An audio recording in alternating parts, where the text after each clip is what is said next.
So, hello everybody and welcome. Yes, welcome back here about BSN Network. Can you get back here, BSN Network? This is BSN Network podcast here today.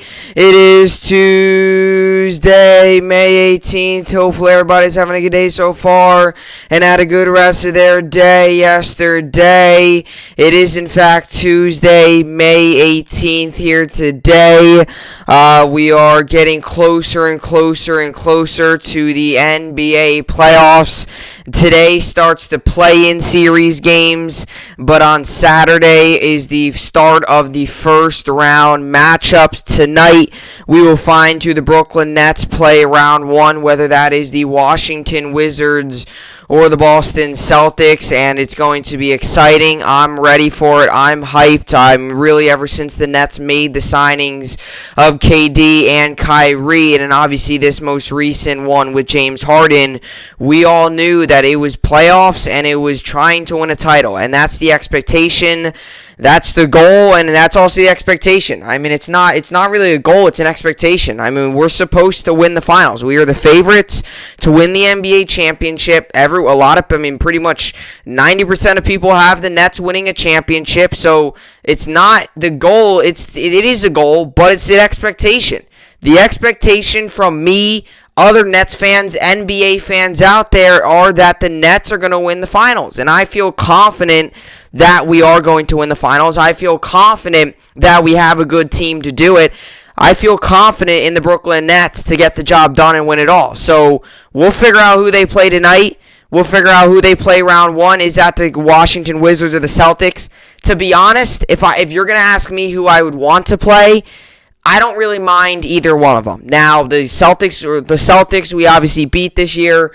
The Wizards we've struggled with this year. The Wizards have beat us all the time. So, you got to regular season doesn't always play a big effect into it, but we didn't beat the Wizards this year. We played them three times, I think.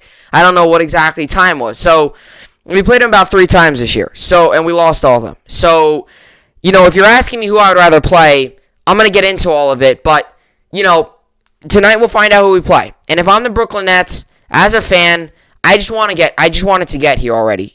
Focus game by game by game. And that's the whole thing with the Nets, right? Take it game by game by game. Don't look ahead. Don't look ahead to another series. Don't go up 3-1 in the series and then start looking ahead. Game by game, get the job done. Do what you need to do. Go out there and win. And, the goal is to obviously bring a championship to the Nets. Because fans like me and many other Nets fans, we've never witnessed a championship.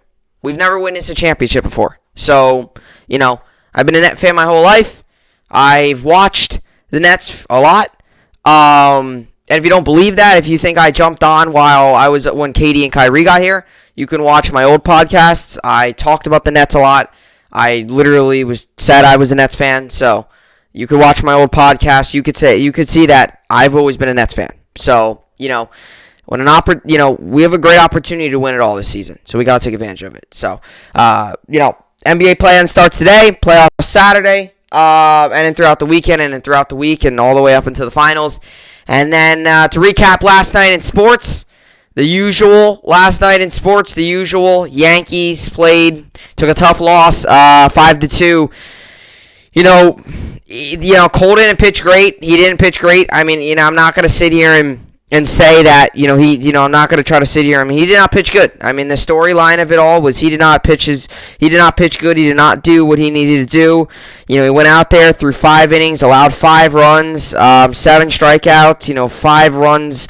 5 of those runs were earned, 7 hits, 7 strikeouts. So, it wasn't a good start by Cole by any means, and I'm not going to, as much as I like Cole and all that, I'm not going to sit here and try to defend him. He didn't pitch well. He didn't. It's the story of it. That's how it was. But, hey, greatness, you can't be great all the time, and that's what everybody was saying. And if you think that, if you're someone who's like, oh, Cole stinks, no, all right, he's one bad start out of the entire season. The guy has been the AL Cy Young favorite. He won AL Pitcher of the Month. Okay, he's allowed to have one bad start. I'm not worried. I don't think this is going to be a start of, oh, you think that was just a hoax? No, it's Garrett Cole. He's arguably one of the best pitchers in baseball. Okay. I'm not worried. He had one tough start. His stuff looked good. The Rangers were just hitting it. That's how it was. I mean, his fastball was good. The Rangers were hitting it. I mean, the fastball, I think one of the home runs, it was a fastball that was up. He got it there. The Rangers were just hitting it. I mean, the Rangers were hitting his stuff. There was a couple, off-speed sliders there where he threw that they didn't completely tail in. But, hey, you're going to have a couple. The Rangers, I noticed, they just took advantage of Cole last night. Like, Cole, it wasn't that his stuff was bad. It's just, his stuff wasn't the best. But it wasn't like it was terrible. It wasn't like his slider was completely hanging over the plate and his fastball wasn't getting any velocity. It wasn't like it was terrible.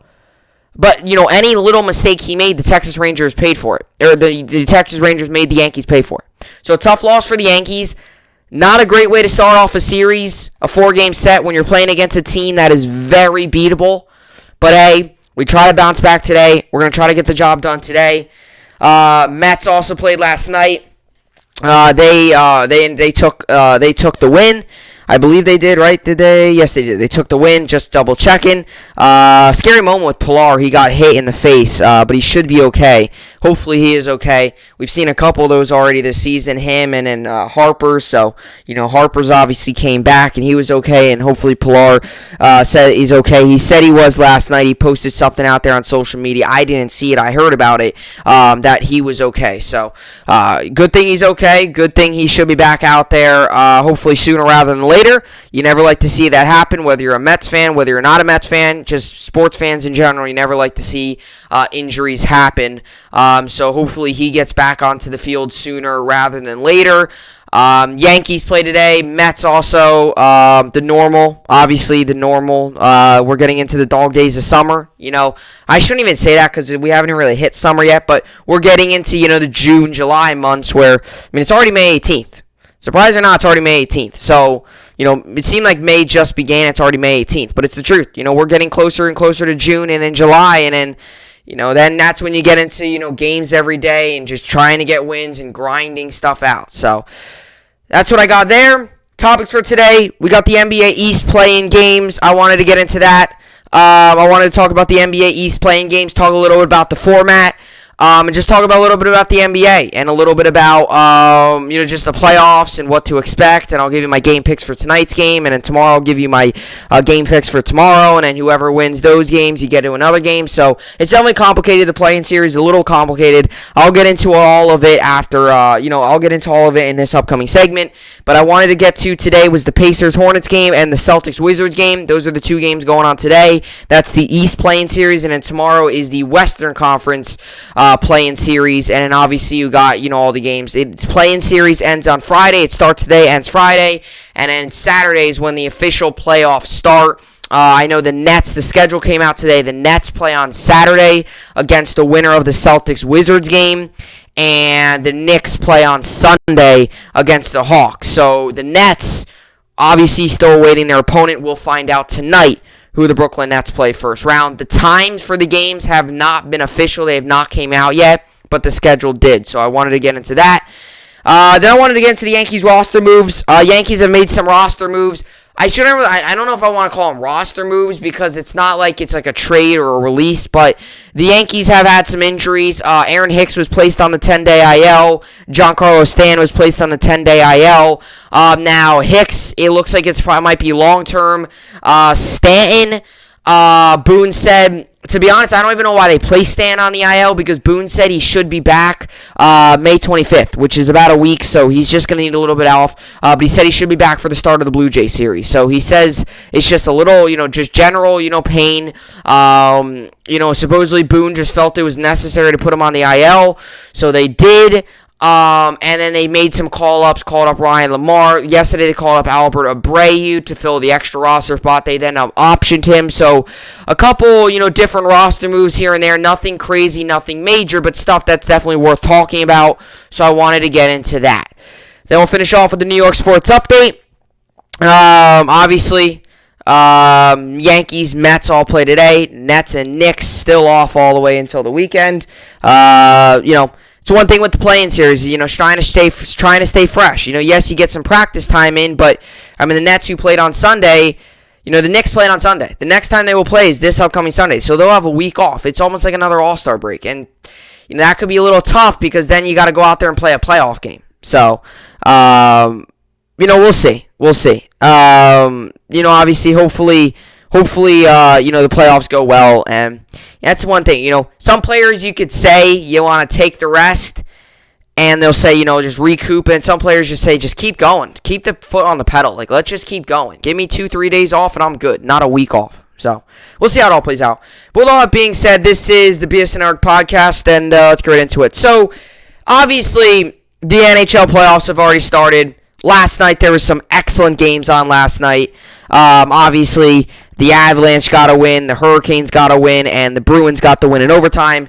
Now, that you think might off topic, but it does lead me into the NBA. So, the NHL has already started their playoffs, and the NBA is right behind them starting theirs. Now, obviously, the NHL is a 56-game season. And the NBA was a 72. So, obviously, completely two different seasons.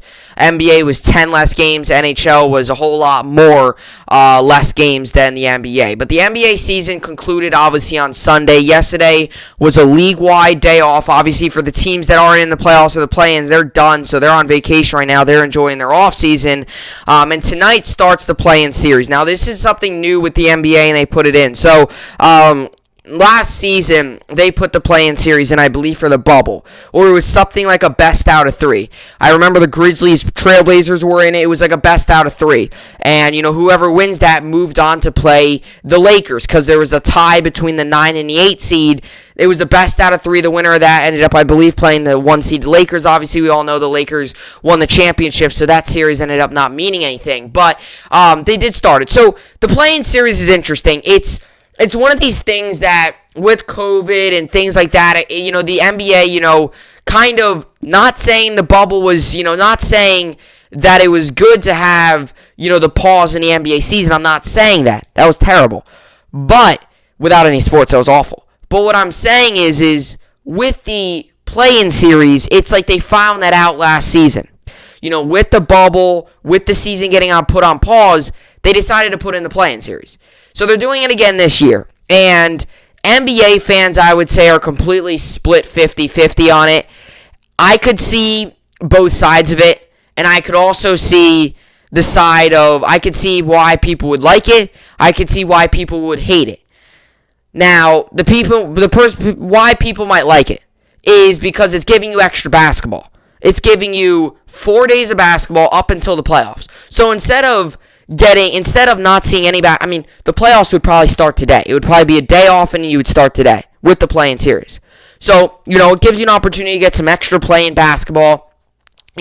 Like for example, it makes it exciting. The Lakers are in it. Who would have thought the Lakers would be in the play-in series? They're in it. It's a little LeBron Curry battle. So, what are the chances of that? Let's just say Curry knocks off LeBron. Then now they got to go to a game where it's win or go home. Now, you could also look at the standpoint of a fan where it might say, I hate it, it's terrible. And if you ask them why, they might say, well, it's just unnecessary. It should be 8 playoff teams, not 9 seed and 10 seed. And you should be, and if you're not the 8 seed or better, you shouldn't be in. And it gives the players a week off, which some people don't like. So I could see both sides of it. And like I said, I'm going to get into the bracket, I'm going to get into the games today, but I wanted to talk a little about the play-in series first. I think it's a pretty good idea. Do I think it's excellent? I don't know. Do I think it's bad? No. It's definitely not a bad idea. Because it does give you extra basketball. Give some of these teams that were maybe a game or two out on the outside looking in an opportunity to try to get into the playoffs. But at the same time, the Nets, for example, we have a week off. For a team that's coming off a 5-game win streak to all of a sudden just stop like that, yeah, you might have practice. But there's nothing, it's like, especially for the Knicks. The Knicks don't play in a week. The Knicks play Sunday. The Knicks' last game was on Sunday. This Sunday. Last Sunday. This most recent Sunday, they played their last regular season game. Now they play all the way this upcoming Sunday. So they have a week without playing a game. That could be tough. That's like a second All-Star break right before you get into playoffs. So that I could see from it. But I personally think it's a good idea. It's free basketball. It's extra basketball. You know, for a team like the Hornets, for example, they were right on the outside looking in. They lost possibly the rookie of the year, LaMelo Ball for a majority of the season. He had a fractured wrist. Many people didn't think he was going to come back. He sure enough comes back now.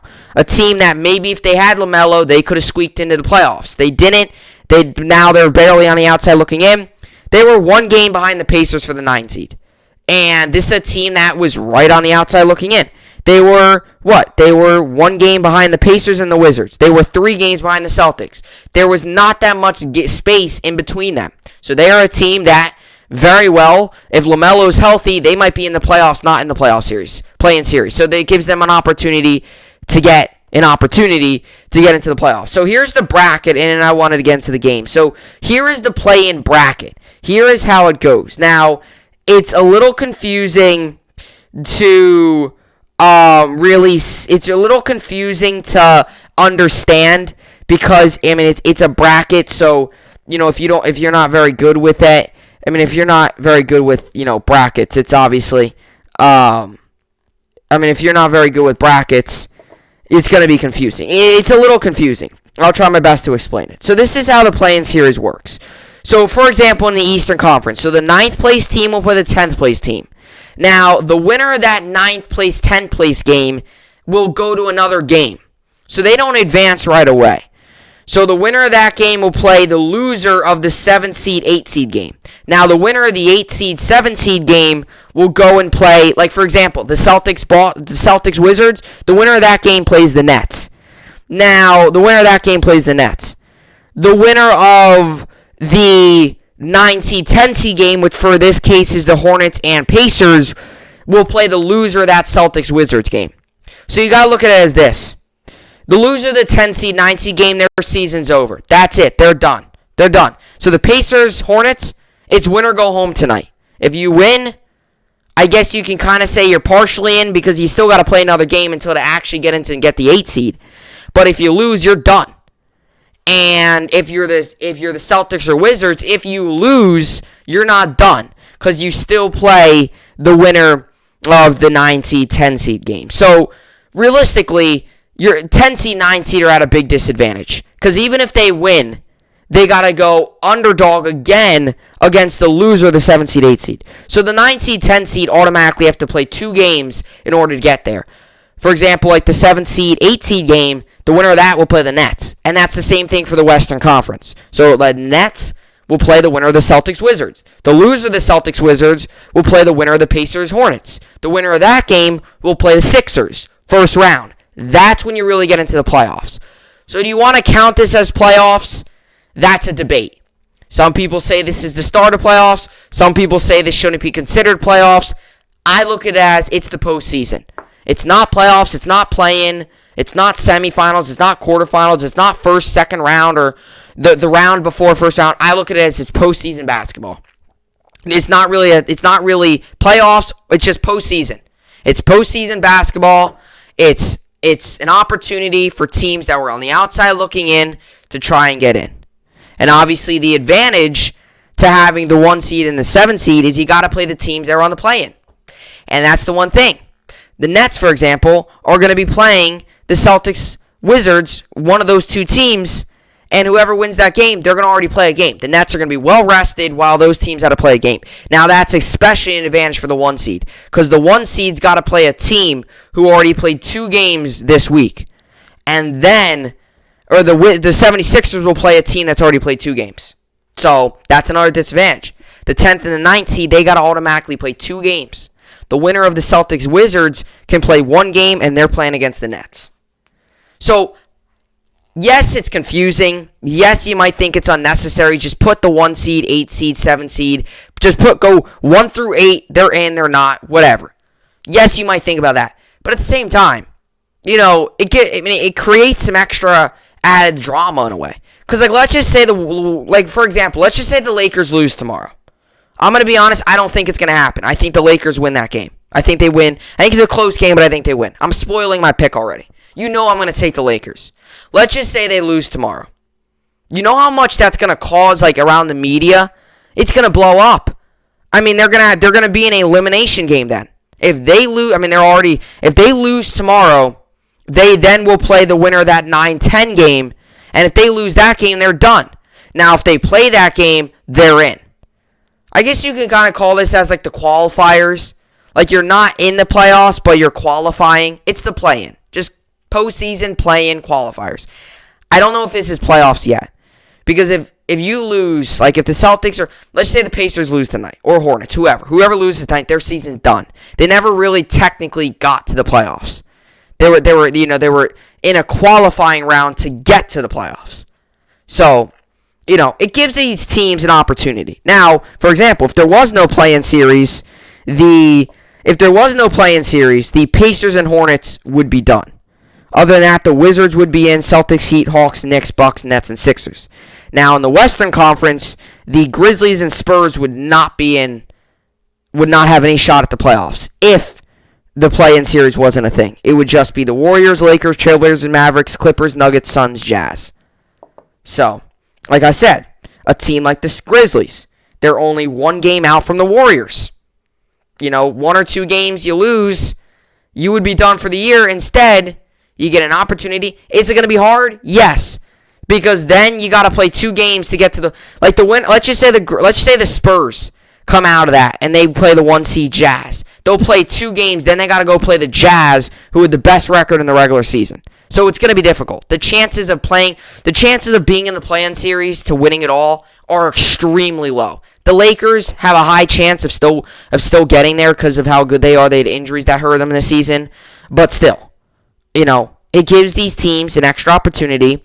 A team like the Hornets, who lost their star player LaMelo Ball for the majority of the season due to a fractured wrist, if he doesn't fracture his wrist, this is a team that's very big possibility they're in the playoffs, and they wouldn't even have to be in the play-in series. But with LaMelo Ball, fracturing his wrist, it's a team that felt the loss, and they definitely could not. They weren't playing well without him. So, like I said, I look at it as some extra basketball. As a Nets fan, I'm kind of in the middle. Like the Celtics, Wizards, whoever we got, bring it on. The Nets are big 3. Us as Nets fans expect big things out of them this playoffs. So, whoever we get, obviously you should expect to win. And same thing with the 76ers. Whoever they get, you got to expect they will win. Whether that's the Pacers, Hornets, or the losers. Whether that's the Pacers, Hornets, or the loser of the Celtics Wizards game, that all depends. Now, as a Nets fan, if you're going to ask me, if I would have to choose who I would want to play, personally, the Celtics are terrible right now, so I might want to play the Celtics. They are 36-36. They're not the same team. We beat the Celtics this season already. The Wizards we had some trouble with in the regular season, and the Wizards have actually improved. I wouldn't be scared if we got the Wizards, but if I really had to prefer who I'd want to play first round, it'd be the Celtics. What I'm feeling most confident in first round will be the Celtics. So, which means I'm rooting for the Celtics to win then. But I don't want to jinx it too, because I know what's going to happen. If you root for the Celtics, they come out firing on all cylinders in game 1. Everyone's going to be like, oh, we should have. What if the Wizards would have won? We would have crushed them. So, to be honest, I look at it as this. Whoever we get, the Nets better be ready. We better go out there, play well, fire on all cylinders, do what we need to do, get the job done. That's all. And the Nets, to be honest, too. Yeah, sure, they might be looking and say, oh, wow, we didn't beat the Wizards this season. They beat us all the times we played them. And you can look at the Celtics and say, we beat them up pretty good this year. But at the regular season, to be honest, when it comes playoff time, the regular season means nothing. No one's going to care what you did in the 29th game of the season. No one's going to care. No one's going to care what you did in the 57th game of the season. That's all done. It's a clean slate. Your record's 0-0 in the playoffs, and you go in, and your goal is to win a championship. And then that's the expectation, is to do that as well. So, we'll find out who they play tonight. We'll see. Now, like I said, without playing, we would play the Wizards.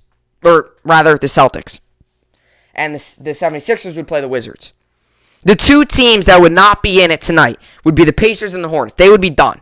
They would not be in the playoffs if the play-in wasn't a thing. The Celtics Wizards would be. That's why there's a free pass. Whoever wins that game's in. the Pacers-Hornets got to go to another game, play the loser of this game. So, that's another thing too. Seeding does matter, though. Because, you might have not got you might still be in the play-in series, but you got to play an extra game, other than maybe only playing one game and having a couple days of rest, then playing your playoff seed. So let's get into the games tonight. Let's get into the games that are tonight's games that are playing. Now, obviously, tonight is the Eastern Conference. Tomorrow is the Western Conference. Tomorrow will be the Grizzlies, Spurs, and the Lakers, Warriors. So tonight's games will kick it off with the Pacers, Hornets. Pacers come into this game as a 9 seed. Hornets come into this game as a 10 seed. This game comes on today, 6:30 p.m. Eastern Standard Time on TNT.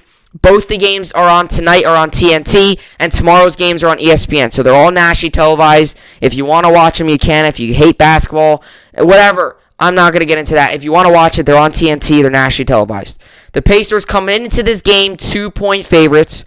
Hornets come into this game obviously 2-point underdogs. The over-under for this game is 226.5.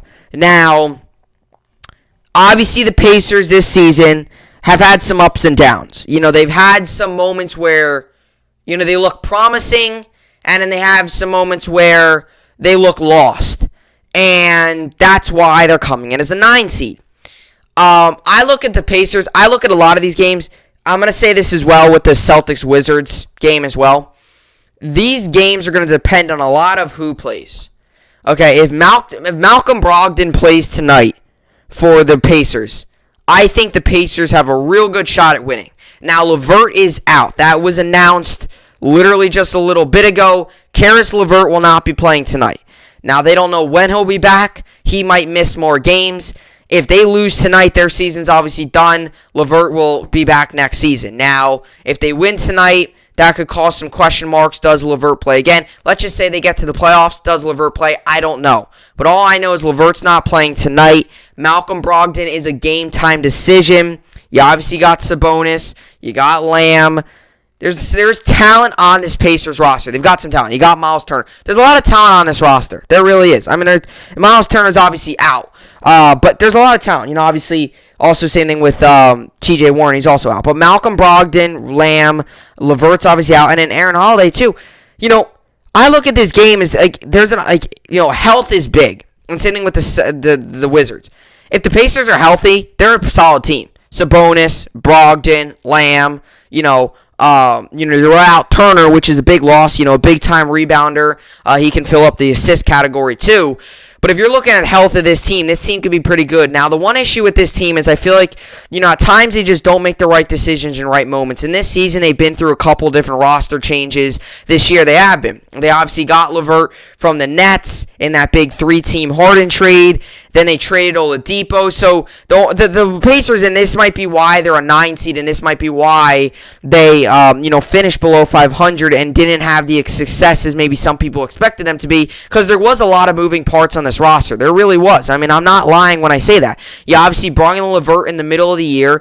You obviously had all these injuries with, Turner, and then, now Brogdon, and now LeVert again. Like, they've had a lot, and Oladipo got traded, so they've had a lot of injuries and had a lot of roster changes, and they've never been able to fully mesh. So, you got to hope, practice and today against a young Hornets team that they can try to take advantage of them. And that's how I see it. Now, I think this game's big. Now, if Malcolm Brogdon plays, I don't think they should have much trouble with the Hornets. If he doesn't play and LeVert's already out, those are two big key assets you're missing. Now, if I had to guess, I would say that Malcolm Brogdon plays.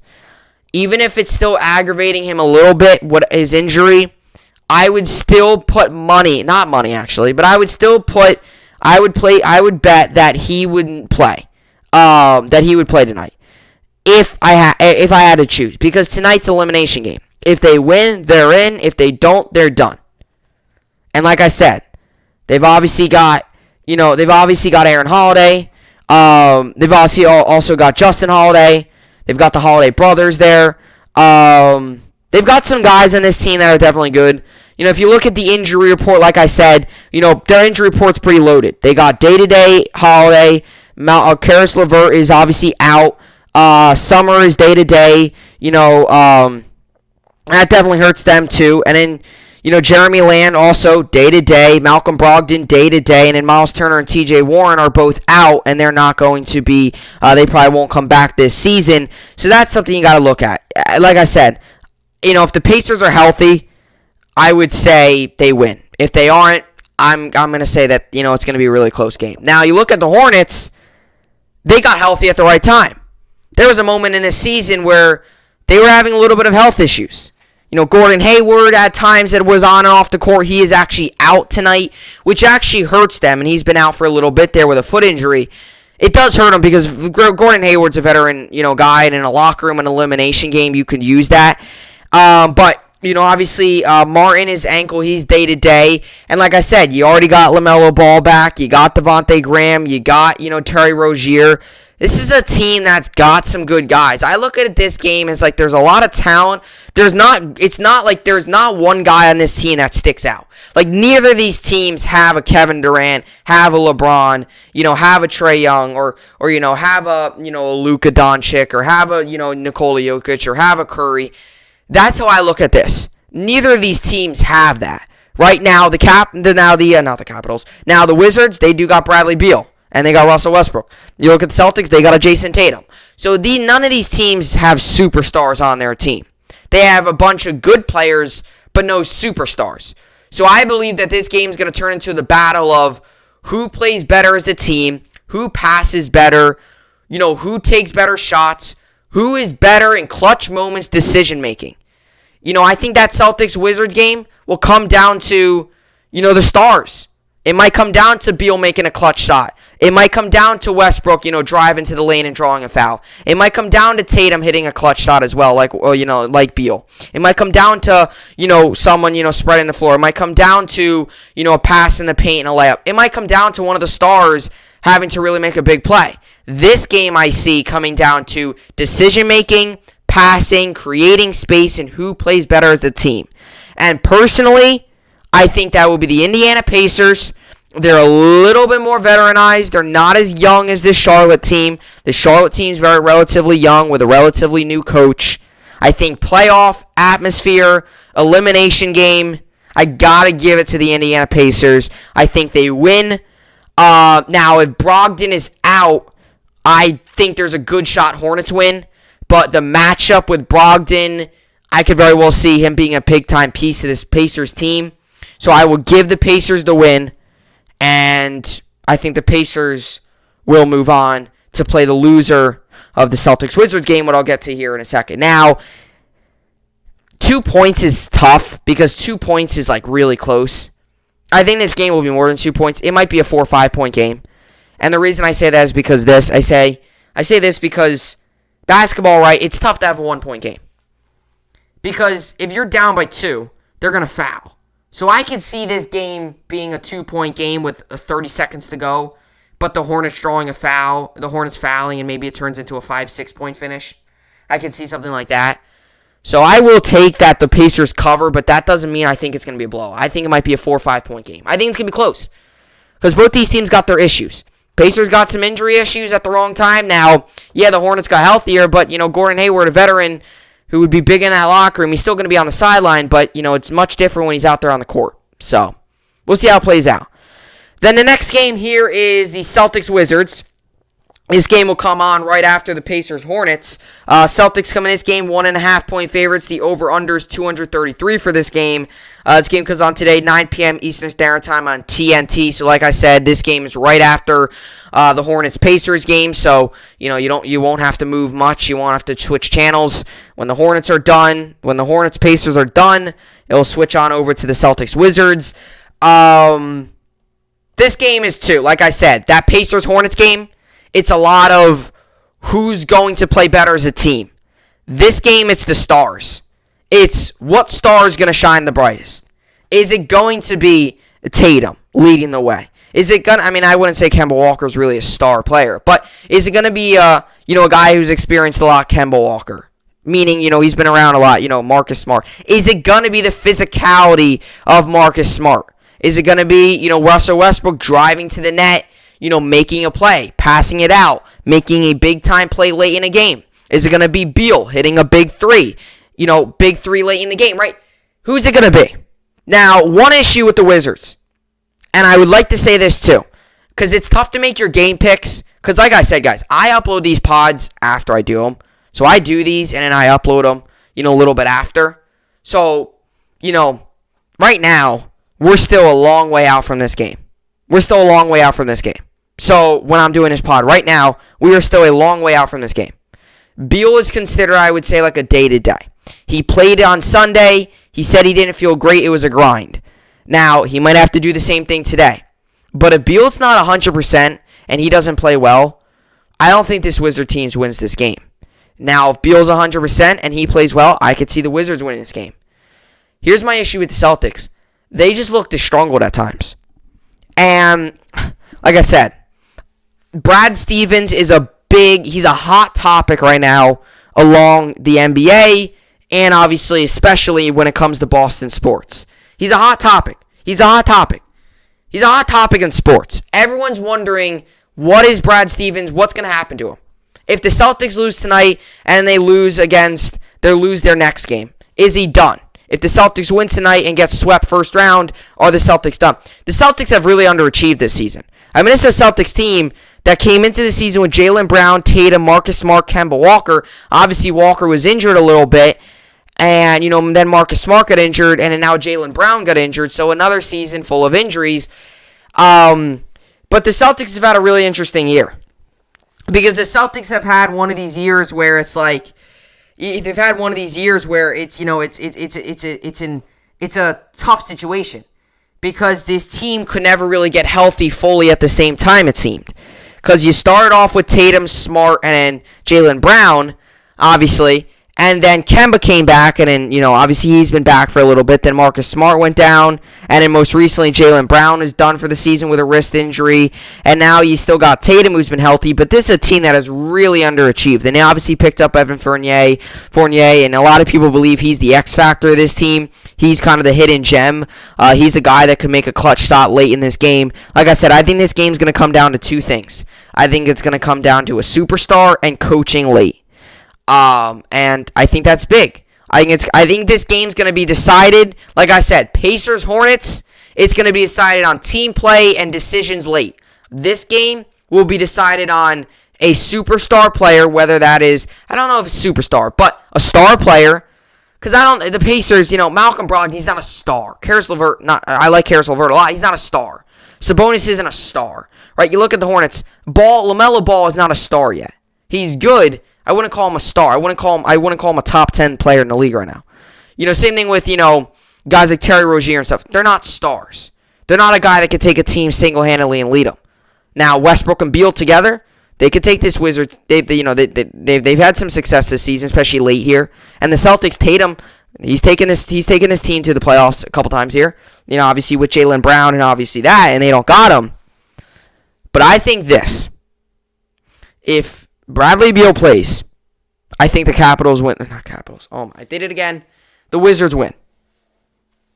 If Bradley Beal doesn't play, or let's just say he plays, but he's just not on his A game, I think the Celtics will win. So, it will come down to one of those two things. If Beal plays, I'll just leave it at that. If Beal, because I think he will play, but he's technically considered questionable. If Beal plays, give me the Wizards. If he doesn't play, or he's playing in a serious, minimal, he's just not playing that well, give me that. Now, Beal is actually off of the injury report. So, Beal said he experienced no setback with his strained left hamstring in his return from a 3-game absence during Sunday's 115-110 win over the Hornets. Young Masuk of ESPN.com reports. Now, he did say that, but there's also something he said earlier that, it was definitely a little bit of a grind. So they might have to grind this game out. Personally, though, the Celtics have proven to me that they aren't that good of a team, especially without Jaylen Brown. So I'm going to give the Wizards the win here. I'm going to give the Wizards the win. Now, actually, it's kind of funny, because the Wizards are actually the underdog. 66% of people say the Wizards will win this game. 34% say the Celtics will. So even though the Wizards are the underdog, 1.5 point favorite underdogs, the Wizards, 66% of people say the Wizards will win. And I'll get you the numbers here for the Pacers game. 51% of people say the Pacers will win. And, well, no, my bad. So, actually, no, I read the wrong thing. So, 71% of people think the Wizards will win. And for the Pacers game, 68% of people think the Hornets will win. So I got that mixed up. So actually, 68% of people have the Hornets winning this game, and 71% of people have the Wizards winning. So tonight, they're taking the two underdogs. I'm taking the favorite, and the Pacers game, I'm taking them. And in this Wizards-Celtics game, I'm taking the underdog Wizards 1.5. I'll take them plus 1.5. I mean, if the Wizards play like they've been playing, I think they win this game pretty comfortably. I really do. I do. Like I said, I'm not that I'm rooting for any of these teams. I just see that happening. I think if the Wizards play like they have been, and the Celtics play like they've been all year, it seems, just not that good, I think the Wizards win this game by a pretty good amount. And not a 20-point game, but, 8, 9, 10 points where, final 3 minutes of the game, Wizards have got a good cushion. I could see that. So, those are my picks for the NBA East playing games. And then obviously tomorrow are the West playing games. And like I said, just from a net fan standpoint, it's exciting to find out who you play tonight. It's the one disadvantage, and not a disadvantage because, obviously I would rather get to the best seed as we can. But I guess, all the other teams know who they're going to play except the 1 and 2 seeds. The only teams who don't know who they're going to play first round are the 76ers and the Nets and the Jazz Suns. Because who they play will depend on the play-in series winners. Like I said, I'm going to say it for the 10,000th time. The winner of the Celtics-Wizards game will play the Brooklyn Nets round 1. First game of that series will be on Saturday. That's that. Coming up next, we're going to get into the Yankees roster moves. No releases or trades, which I'm not expecting, but roster moves. The Yankees have added some guys to the IL. We've called some guys up. We've made some decisions. We activated Rougned Odor. That got announced a little bit ago. So there's been a couple of moves, a couple of things that have gone on. I'm going to kind of get all caught up on it here coming up next.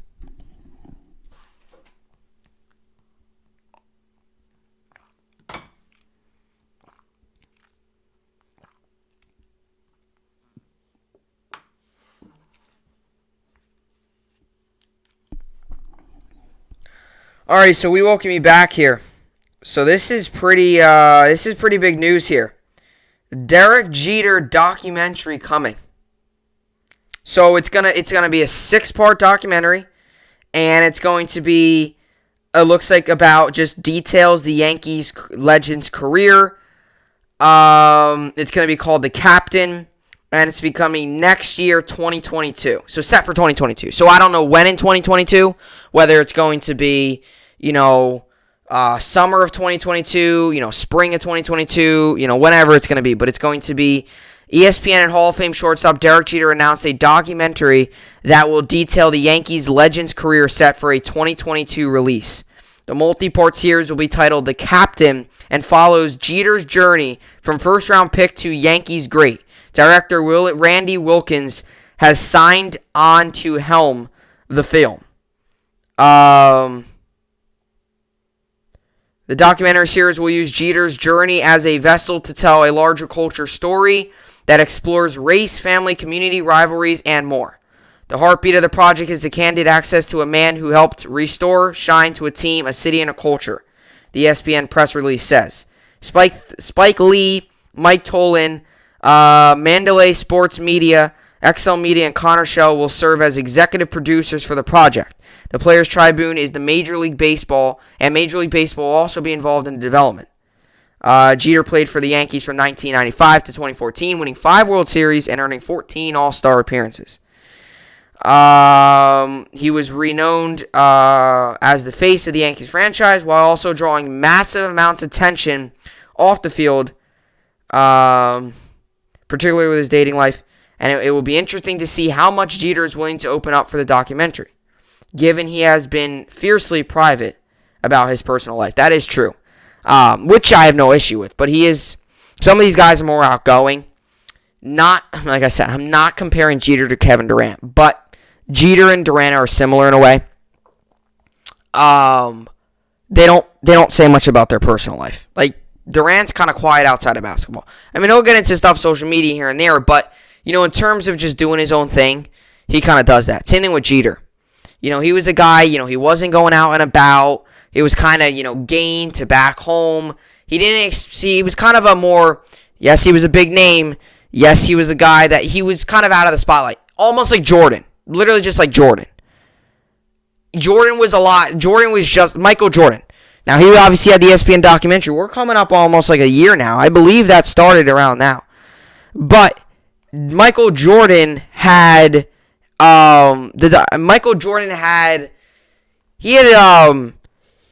was kind of, although the spotlight was always on him, after games and stuff, yes, he was kind of not in the spotlight. He kind of went out and did his own thing. Yes, he was very popular, but, in a way, he was kind of, just kind of went out, did his own thing. And same thing with, Jeter. Yes, he was very popular and arguably still is, arguably the face of baseball for a long time there, face of the Yankees. Still, you could say is up there as the face of the Yankees history. He's definitely up there. So, we'll probably learn a lot. Now, obviously, we all know a lot about Jeter. We said the same thing about Jordan. We all knew a lot about Jordan until the documentary came, and that's when we heard a lot more, about him not liking the GM and, the Rodman stuff. Like, we all knew that Rodman was crazy, but we didn't know, they really went into detail. So, it'll be interesting to see how much detail they will go into. With that being said, because I could go on and on. I love documentaries, especially about sports. I watch a lot of them. When they're on TV, though, the Netflix documentaries and stuff like that, like the stuff that's not on sports, that doesn't enthuse me. But the sports stuff does. And, I think this should be good. I think it'll be good. Now, like I said, we still got to figure out more. I'm sure they'll give you kind of a premise, but it's probably going to go through his playing days, from young to, old. Actually, it will probably be a little bit like the Jordan documentary. It's probably going to give you, a lot of the success stuff. And like Jordan had too, it's probably going to give you some, low moments and, maybe some, stuff that we definitely didn't know. I mean, there was some stuff about Jordan in there that I never knew, and I'm sure many of you didn't know, and, should be good. But with all that being said, because like I said, I can go on and on about this. This is perfect, though, to get into my next topic, because Jeter was a New York Yankee, obviously for his whole career. The Yankees have made a couple roster moves. So, like I mentioned, going into this topic, there's not any trades, releases, signings. It's a lot of just roster moves. So, there's been a couple things that have happened with the New York Yankees. To be honest, the past 3-4 days has been a pretty active day. Pretty active couple days here for the New York Yankees in terms of calling guys up, placing guys on IL. Now, we got news that Rougned Odor's been activated, then sending guys back down to the minors. Obviously Voit coming back. So there's been a lot of stuff going on with the New York Yankees. It all started, obviously, with Voit coming back and playing, obviously, for the New York Yankees. Obviously coming back and playing. Start the road trip. He started on Tuesday, so it's been a week since Voit came back. And then the Yankees placed Aaron Hicks on the IL. We just most recently placed Stanton on the IL. Odor obviously got placed on the IL after that Astros series with the collision at the home plate. He's been activated today. We then called up Ryan Lamar, and then we just recently called up Albert Abreu last night. We then we then sent them back down to AAA. That's nothing surprising. That happens often. So I'm going to break it down. Now, I'm going to kind of break it down piece by piece, little by little. I'm not going to go in depth with too much. One, because, we've got a lot of times going on this podcast already. And number two, because it's small moves here and there. It's not like, the Yankees made a blockbuster trade. Aaron Hicks got placed on a 10-day IL. So this happened a couple days ago. This is no new news here, but obviously with everything going on and all the sports going on and stuff like that, I have been able to talk to it. So the Yankees obviously, put Aaron Hicks on the IL, obviously with the torn sheath or something in his wrist. It's something like that. It's like a sheath or something like that. So the New York Yankees, obviously, a team who has struggled with injuries the past couple seasons. We have really struggled, and we all know that. We got dominated with injuries, a couple years ago. It all started with that, and then, the next season, and then last year, and then this year we've been pretty good. I mean, Judge has been healthy for the most part. Yes, Stan's on the IL right now, but he's been healthy. And to be honest, I understand some Yankees fans will want to just go straight swinging for the head for Stanton. I understand that because obviously he's been injured a lot. Boone did say yesterday that it's nothing major. Now, why they play Stan on the IL is besides me, because they have him coming back in less than 10 days, which they can activate him.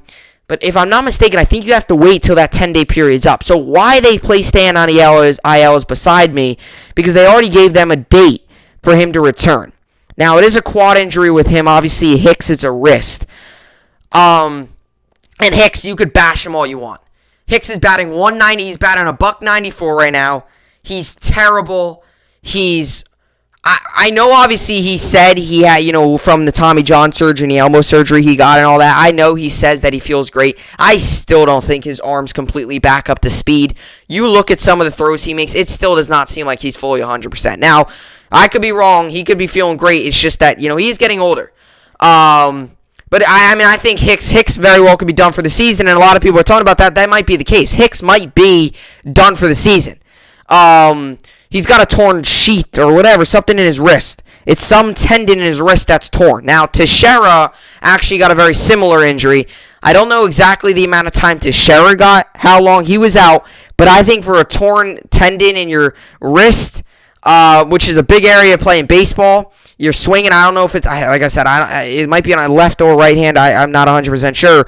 But, it's obviously, definitely it doesn't help. It doesn't help, you swinging a bat. It doesn't help any of that because you got to, your wrist, obviously, swinging a bat. Now, your wrist shouldn't be going like this when you're swinging a bat because you don't want to roll over.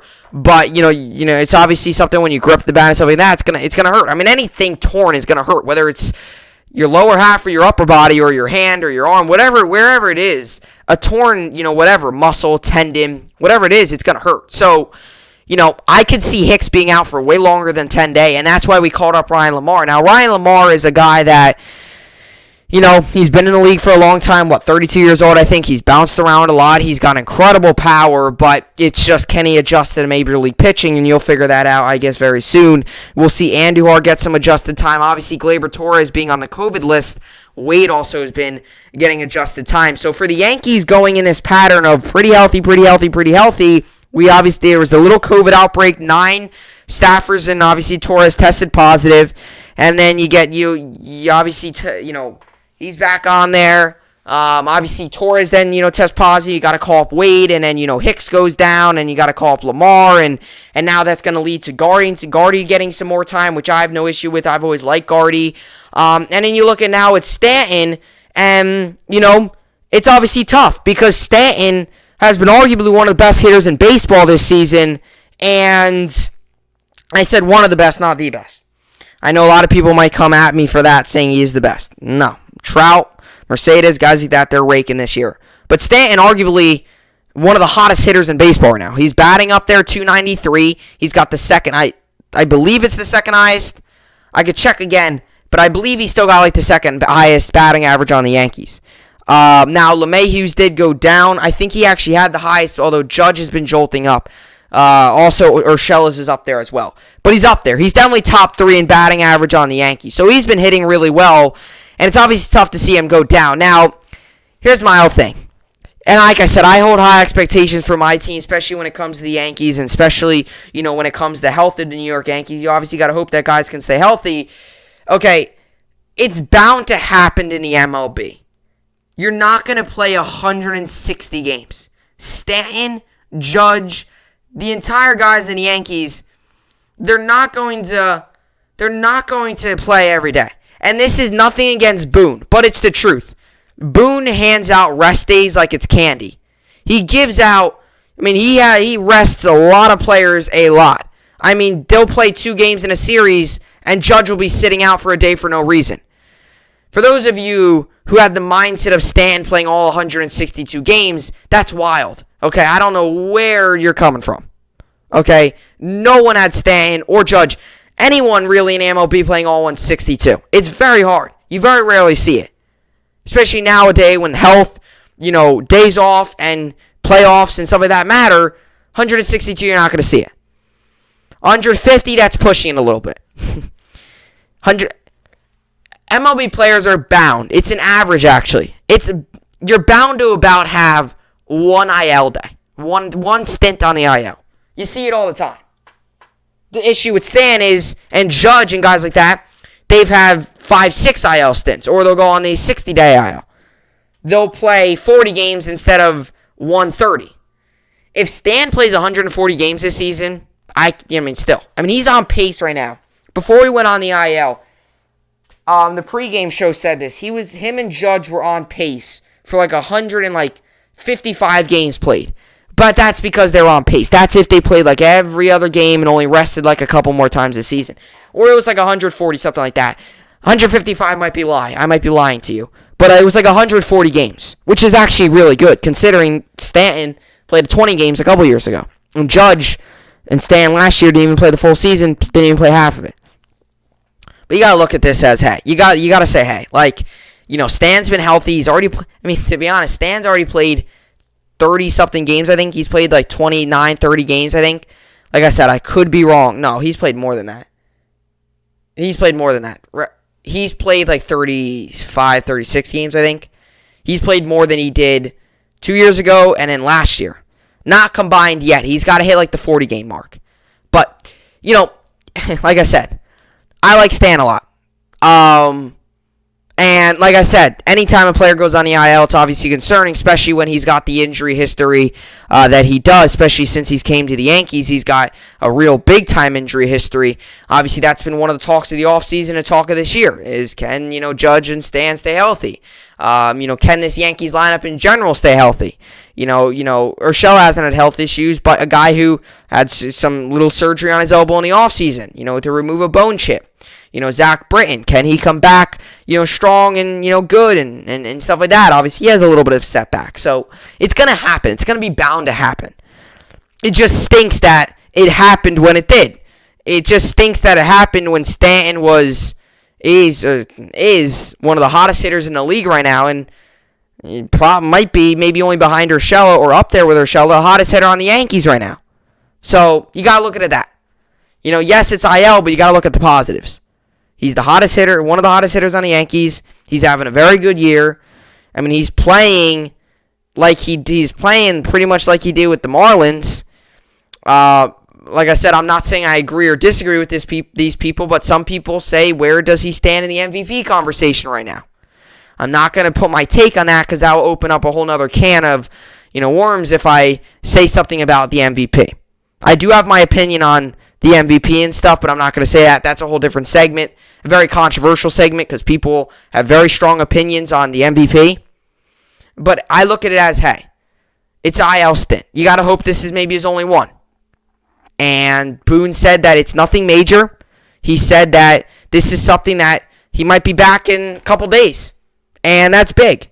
So, why they put him on the IL, I don't know. For a guy that's going to take up a bench spot if he's injured, I guess. But for a guy that's going to be back in, 25th, they said, so only about 7-8 days, about a week. He might only miss a week.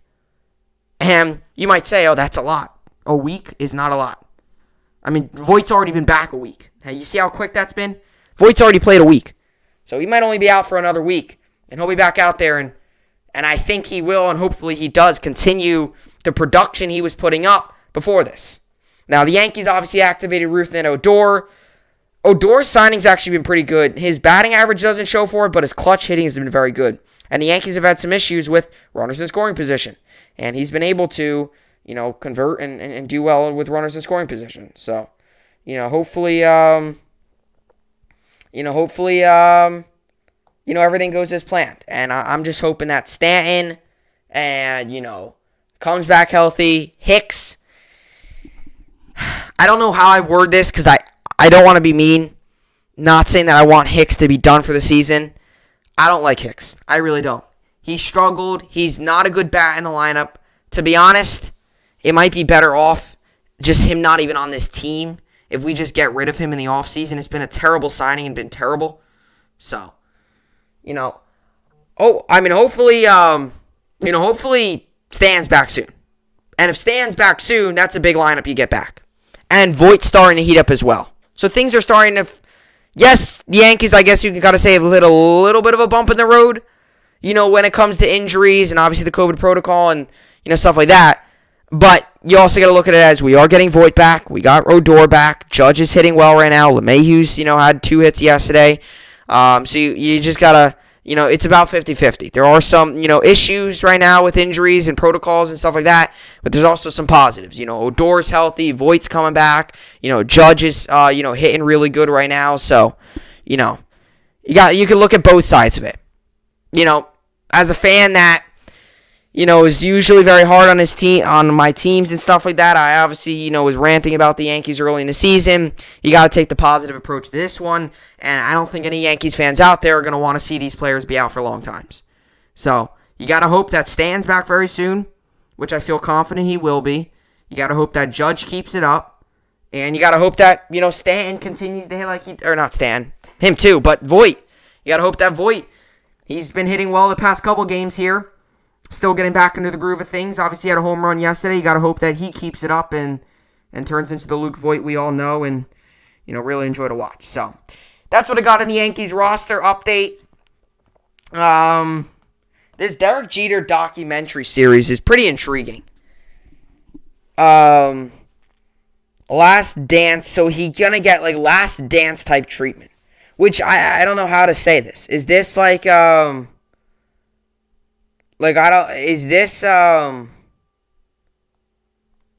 this gonna be just like,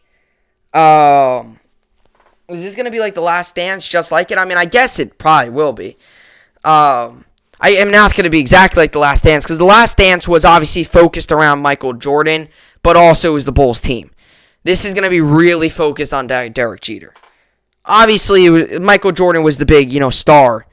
I mean, he's honestly one of the best sports players ever. But, he was obviously the main face of the documentary, but it was about that Bulls team. This isn't about a specific team or, year. It's about Derek Jeter. So, the captain. Derek Jeter was the captain. So, I think it's going to be good. I'm excited. I'm excited for it. I was bummed when that documentary of, Jordan was done. Let's see if there's any more here. So, yeah. But it will be interesting to see, what they do. I mean, like I said, I think they're going to also try to do some of his personal life. But, like I said, I don't think they're just going to try to go out there and do everything personal. They're going to show some games and, show his work and, show what he did and, all that stuff, his relationship with some of the players. Now, obviously, there must have been some camera crews throughout because they got to get photos and they got to get stuff like that. So we'll see how it all plays out. It's a 6-part documentary called The Captain, focused around Derek Jeter. It seems exciting to me because I'm a Yankees fan and, obviously, I think every Yankees fan should be happy about it. Yeah. It's almost like now, because Jordan got a documentary, or The Last Dance, and now Derek Jeter got one, and there was a rumor or something when Jordan's was going on that there would be one about Tom Brady or there would be a Kobe documentary. I think there might be. It was about his last season. It was filmed. Supposedly his last season had a private film crew, and there might be him, and I heard that Tom Brady was looking into trying to get a documentary. So, it started off with The Last Dance, obviously starring Michael Jordan, that Bulls team. And now you got about 3-4 other athletes that are also getting their own or want their own. And obviously Derek Jeter seems like it should be good. So, with all that being said, let's get into the New York sports update.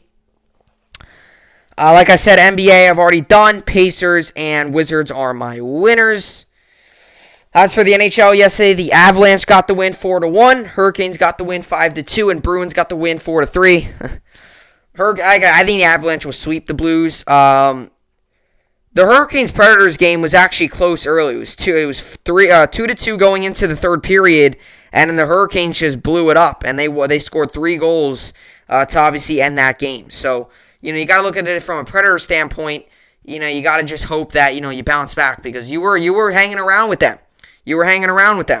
Obviously they scored the first goal, then they let up a goal, then they let up another goal, then they scored. And then it was 3 straight goals. So, obviously one of them was the empty net. But, that's obviously got to be frustrating for the Predators. You're keeping up with what a lot of people think is a team that could win the Stanley Cup. and then you let up 3 goals late. And then obviously the Bruins Capitals, Taylor Hall, their signing has been a big key of this team. Obviously won. They won, and then the Capitals took a loss. And Marchand and the Bruins win Game 2. Today there's a regular season game. It's obviously the Flames Canucks. I'll give Flames the win. Penguins Islanders. I'm going to give the Penguins this win. Like I said, I think the Islanders win the series, and they played very well. I think it's going to be a 6-game series, I think I said. But I could see this as being a possible letdown game for the Islanders. A possible game where, it's coming off of the overtime and stuff like that. But I think the Islanders will snag both at home. I do. And then they'll win one more, whether that's back at Pittsburgh or back at home. Lightning Panthers. Panthers have decided to start a different goalie. So Sergei Bobrovsky is not in goal. It will be it won't be him. He obviously had 5 goals allowed. And then it will instead be Chris Driedgers. So he'll be in that. I'm going to give the Lightning the win. The way the Lightning played first game until they prove me otherwise, I think the Lightning win. And Golden Knights Wild. I think the Golden Knights do bounce back. I could see this game after, a lot of stoppages and a lot of shots on goal. I could see this game being a fast-paced, high-scoring game. Both goalies got a lot of work on Sunday. You had a day off yesterday. You come back today. I could see this game being a relatively high-scoring game. So I'll give the Golden Knights the win there. They got to get on the board. I have a 7-game series. They can't fall down 2-0. As for the MLB games, we got the Reds-Giants. I'll give Reds the win. Phillies-Marlins. I'll give Phillies the win. Rays-Orioles. I'll give Rays the win. Blue Jays-Red Sox. Give Blue Jays the win. Cubs-Nationals. Give Cubs the win. Twins-White Sox. Give White Sox the win. Cardinals-Pirates. Give Cardinals the win. Brewers-Royals. Give Brewers the win. Canadians. Angels-Indians. I'll give Angels the win. Cheaters-A's. I'll give A's the win. Dodgers-Diamondbacks. I'll give Dodgers the win. Padres-Rockies. I'll give Padres the win. Mariners-Tigers. I'll give Mariners the win. Mets also play today against the Braves. Davidson's on the mound for the Braves. No announcement on the Mets starter yet. This game's on today, 7:20 p.m. Eastern Time. I'll give the Braves the win. I'll give the Braves the win there. As for the Yankees game, Yankees come in this game 22-19. Rangers come in this game 19-24. Tyone's on the mound for the Yankees, Jameson Tyone. And Mike Foltynewicz is on the mound for the Rangers. Today, 8:05 p.m. Eastern Time. You can find this game on ESPN. Let's see. What's the numbers here? So it looks like 52% of people think the Yankees will win by more than 2 points. 52% of people, rather. Did I say 52 or say 58? Whatever. 52% of people think the Yankees will win by 1.5. Win by more than 2 points. Here's the issue with the Yankees. Tyone's been average. He's been very iffy. In a way, I look at this game as, the Yankees' offense could explode. I could also look at this game as the Rangers could explode. And the reason I say that is because the Rangers hit Cole last night, and Tyone tends to have an issue. He's had it all year, where he'll have 3 solid innings, and when he gets to the 4th and 5th inning, he starts to struggle. And Kluber had that issue to start the year. He's been better. Tyone has continued. Tyone, if you don't realize it, he throws like 3 innings, sometimes 4, then it hits the 5th, but he'll throw about 3 innings of really good baseball, and then get to the 4th inning, and just everything drops off. His stuff is bad. His velocity drops. It's it's not that I don't think he's getting tired, because he could be 30, 40 pitches into the game. Maybe it's just the second time through the order. But he tends to get rocked right around that 4th, 5th inning, which is why his earned run is up, and which is why he hasn't been able to get the Yankees much innings. Now, yeah, like I said, yesterday's games, Dodgers won, Padres won, Angels won, Tigers won, White Sox won, Cubs won, Mets won, and Giants won. Yankees obviously lost as well yesterday. I forgot to read that. Read that. Yankees, Rangers. I guess you could say the Yankees win, but the issue with Tyone is he has struggled getting past like the 4th inning, 5th inning unscathed. He might get past the 5th inning, but he'll allow 4 runs. That's an issue. So, but at the same time, like, can the Yankees explode off of Mike Foltynewicz, whose ERA isn't great either? It's 4.40, and at 5.40 is Tyone's. So, it's the Rangers. I guess I'll give the Yankees the win. As for fantasy baseball, I'm currently losing 43-41. Today I've got going Yerman Mercedes, Luke Voigt, Jake Cronenworth, Josh Donaldson, Carlos Correa, Marcus Semien, Alex Bregman, Whit Merrifield, Jorge Soler, Dylan Carlson, Manuel Margot, Avisail Garcia, and Will Smith. And my injury update is as followed. Or actually, I made a move today. I'll get into this first. So, I made a move today. I added Tyler Rogers and dropped Will Smith. Rogers has been good this season. If you don't know, I've been looking to get rid of Will Smith for about a week or two now. Couple through trades. I haven't proposed anything official, but, just looking around. I guess you can kind of consider that just like, searching the league, just to see possible options. But I figured the best move was to just release him. So I added Tyler Rogers. He's played pretty well this season. He's currently 15th out of relief pitchers, 3.5 of his average point. He's only rostered in 29.7% of leagues, but 9.9% of leagues have rostered him. 9.9% of leagues have average rosters. So it was, a couple days ago, it was 18 or 20%. Now it's 9.9 plus, so it's 29%. So 9.9% of leagues, his rosters are going up. This season got 5 saves, 12 strikeouts. His ERA is a very good .73. His WHIP is .77. He's got 84 total points. And I was looking at his last couple games. He obviously hasn't allowed a run in his last 6 games.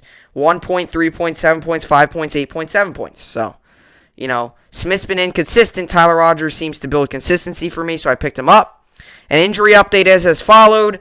Brewers manager Craig Counsell said Tuesday that Yelich has rejoined the team ahead of its 2-game series in Kansas City. Brian D. of WTMJ Milwaukee reports. He's going good, Counsell said of Yelich. He is in Kansas City with us right now, and we'll evaluate him Tuesday and figure out what the next step is. So that's the new update on him. And hopefully he's back out there soon, as he's, obviously when he's playing well, he's a big part of the team. So we'll see how all that plays out involving him. Talk about injuries. He's had a tough start to the season. He started off well, too. He was hitting well, and then he obviously had the injury, and then he had an injury. He went on the IL, came off the IL, played 1 game, then was right back on the IL. So hopefully now he can be full 100% and go out there and produce some good numbers. But we'll see how it all plays out. With all that being said, though, that will do it for the podcast here today. It was another very, very, very good podcast. Hopefully you all enjoyed it. I will see you all back here tomorrow. Hope you enjoyed it, and thanks for watching.